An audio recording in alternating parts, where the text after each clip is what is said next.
High, আমি অনুপমা আর আমার নতুন একটা ভিডিওতে সবাইকে ওয়েলকাম। আজকে সকালটা শুরু করলাম স্কিন কেয়ার দিয়ে।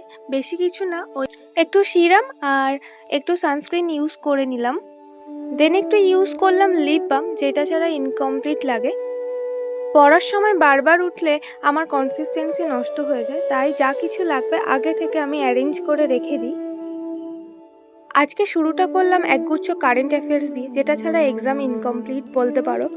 দেন একেবারে লাঞ্চ করতে বসলাম, আর এদিকে আমাদের টমিও ভাগ বসাতে চলে এসছে।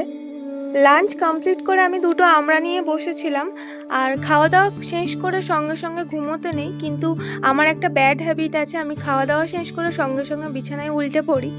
সেই জন্য সেই সময়টাকে কাজে লাগানোর জন্য আমি ভাবলাম কিছুটা ম্যাথ করা যাক, তাহলে মনও অন্যদিকে থাকবে আর কিছুক্ষণ পরেও ঘুমোনো হবে। আজকের মতো এইটুকুই। যাওয়ার আগে তোমাদের জন্য একটা কারেন্ট অ্যাফেয়ার্সের প্রশ্ন রেখে গেলাম, উত্তর জানা থাকলে অবশ্যই জানিও কমেন্টে। চলো, আবার কাল দেখা হচ্ছে।